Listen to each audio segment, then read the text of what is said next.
Olha aí, pessoal, agora que a ficha dos dados mais recentes do IPCA caiu, ou seja, né, de uma exibição de um acumulado da inflação acima de 4,5%, que é o limite, o teto da meta de inflação, o pessoal começou a acordar para a realidade de que a coisa está saindo de controle. Olha só, a Folha de São Paulo traz aqui o título, a manchete, de que a inflação volta a preocupar, porque há sinais aqui de que começa a haver pressões do mercado de trabalho nesse índice aí, inclusive, né, uma daquelas repercussões já esperadas da alteração daquela coisa de uma economia manipulada pelo excesso fiscal do governo Lula, que sempre acontece e parece estar acontecendo de novo.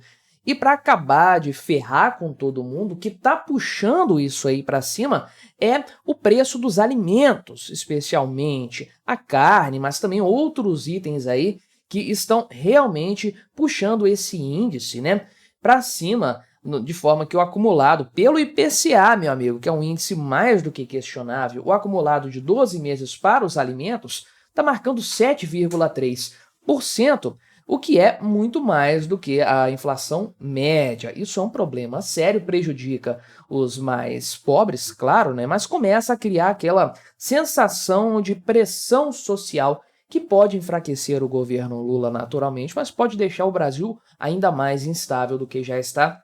Vamos conversar sobre esse tema, sobre essa repercussão, ver o que pode, a partir daí, acabar se desenrolando no âmbito político, no âmbito do capital político da governabilidade do Lula. Mas antes, não se esqueça de se inscrever no meu canal se você ainda não for inscrito. E se você quiser colaborar financeiramente com este meu trabalho, você pode se tornar membro patrocinador do meu canal, com valores a partir de R$ 1,99 por mês. Você me ajuda bastante dessa forma, pode ter certeza disso, né?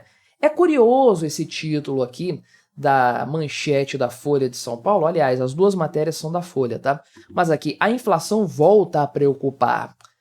Olha só, não sei quem que escreveu isso aqui não, mas é Samuel Pessoa, nome do cara que escreveu. Mas, caramba, Brasil, isso aqui é Brasil. A inflação sempre preocupou. Quando foi que a inflação não nos preocupou?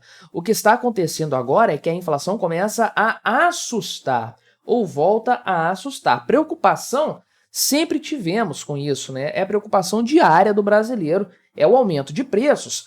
Mas o que está acontecendo agora é um fenômeno que assusta mais os brasileiros, porque a coisa parece estar saindo de controle. Lembrando, inflação é aumento da base monetária, quantidade de dinheiro em circulação. Aumento de preços é uma consequência disso, a consequência mais visível de uma inflação que já aconteceu lá atrás. Então, inflação, aumento da quantidade de moeda em circulação, aumento da base monetária, né? Aumento de preços é uma consequência disso. E esse aumento de preços, para ser relacionado a esse fenômeno inflacionário, esse fenômeno do aumento da base monetária, esse aumento de preços tem que ser generalizado. Todos os preços subindo de forma constante, uns mais, outros menos, mas tudo sendo impactado. Então, a inflação é um aumento generalizado. Portanto, esse tipo de insanidade aqui, inflação da comida, isso não faz o menor sentido. O pessoal começou com essa baboseira de uns tempos para cá. Não existe isso. Inflação de um único item, porque até dá para aceitar você chamar o aumento generalizado de preços de inflação. É como você chamar a febre de gripe. A febre não é a gripe é a infecção do vírus influenza. A febre é apenas uma reação do corpo para combater esse vírus. Então, é o sintoma da doença, não é a doença, né? Mas a gente até aceita a pessoa falar, tô com a testa tá quente aqui, medir minha temperatura, tô alta, isso aqui é gripe, né? Não, isso é febre. Pode ter uma doença aí relacionada ou não. Então a gente até aceita também falar inflação ou aumento generalizado de preços. Agora, inflação da comida, isso não faz sentido algum, porque pode ou não ser explicado pelo aumento da base monetária. A questão da comida aqui, a gente sabe bem, tem fatores climáticos envolvidos, né? Tanto para os alimentos, assim, para as hortaliças, para essas coisas que são mais de momento aí, mas também para a carne, também para a produção do leite, né? Então, tudo isso tem sido impactado pela questão climática. Não só por isso, pela cotação do dólar também, né? são fatores sazonais que podem ou não ser revertidos ao longo do tempo. Este aqui não é um problema, digamos, monetário por si só. Mas o que acontece realmente é você tem a sazonalidade dos preços, só que você compara no longo prazo, né? Subiu, desceu, subiu, desceu, subiu, desceu.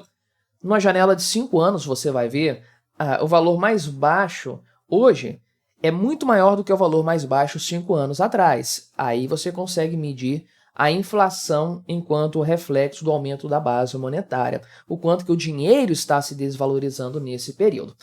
Só que, mesmo com toda essa explicação, o fato é, se o preço dos alimentos sobe, isso causa um problema político sério para quem quer que seja. As pessoas não estão nem aí. Na prática, no dia a dia, se a inflação é causada pelo aumento da base monetária ou por fatores climáticos, por contextos sazonais, nada disso. As pessoas só querem saber se vai ser possível comprar o que é necessário com o salário do mês.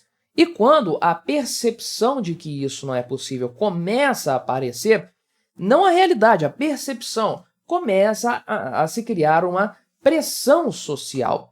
Quando, de fato, o salário fica menor do que a quantidade de itens a comprar, aí você tem um colapso social, geralmente, né?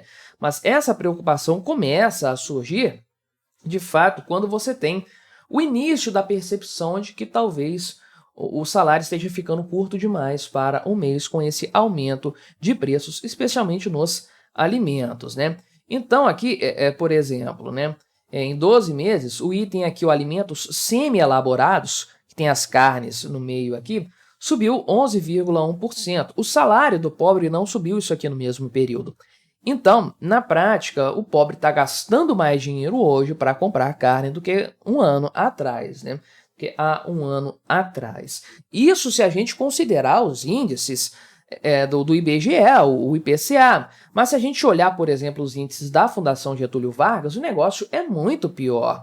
Aqui estamos falando de índices que estão bem acima dos 5% de forma geral, o índice de inflação. E mais do que isso aqui, né? Um outro fator também que é bastante preocupante e que eu já falei aqui no canal nessas análises sobre inflação, que é os índices da Fundação Getúlio Vargas, IGPM, IGPDI, eles estão mensurando já há alguns meses, de forma constante, um aumento do IPA, que é o Índice de Preços ao Produtor Amplo, né? O que acontece? Eu já expliquei isso nos vídeos. Se hoje o produtor está gastando mais dinheiro para comprar os seus insumos, para pagar a energia elétrica e outras coisas envolvidas com a sua produção, ele vai precisar repassar isso amanhã para o atacado. E o atacado vai precisar repassar isso para o varejo. E o varejo vai repassar para quem? Para o consumidor final. Ou seja, esse aumento, essa inflação, vamos colocar assim, medida no setor produtivo, né, do produtor, no início da cadeia produtiva, ela vai se espalhar por toda a cadeia, ela vai tendo repercussões nos outros degraus até chegar no consumidor final. Ou seja, isso aqui, uma inflação que acontece no começo da cadeia, vai se refletir nos meses subsequentes nos outros componentes dessa cadeia produtiva. Então, a tendência é que nós vejamos por alguns meses ainda, digamos que a situação do produtor vai melhorar agora em novembro, caiu o preço, beleza, mas os preços vão continuar subindo para o restante da cadeia produtiva e daqui a uns 3, 4 meses o consumidor final vai sentir o que está acontecendo agora. Ou seja, para o consumidor, o pior da inflação não chegou ainda, porque essa inflação está pesando mais lá no produtor hoje. O consumidor ainda está subindo ali, beleza, mas não esse montante todo acumulado.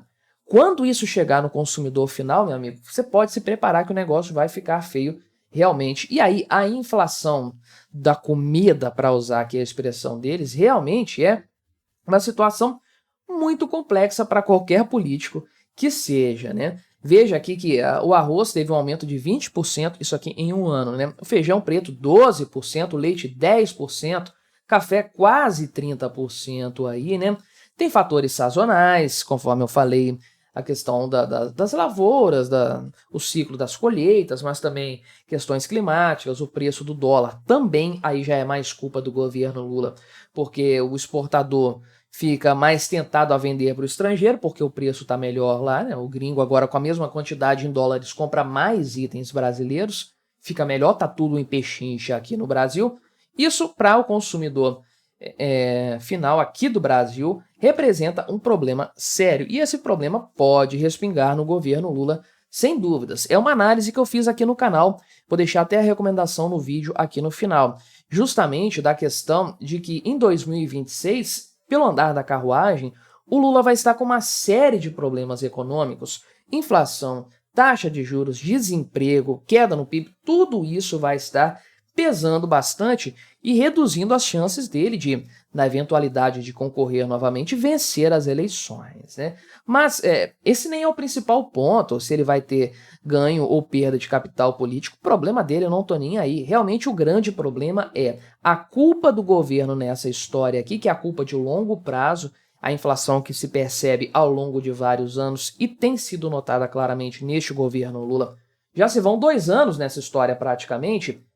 O grande problema é o governo deteriorando a moeda, deteriorando o poder aquisitivo do brasileiro cada vez mais por causa de politicagem e coisas do tipo. Isso realmente é um grande problema. Eu vou deixar aqui recomendado o vídeo que eu falei para você continuar assistindo aqui no meu canal. Não se esqueça de se inscrever por aqui se você ainda não for inscrito e até a próxima!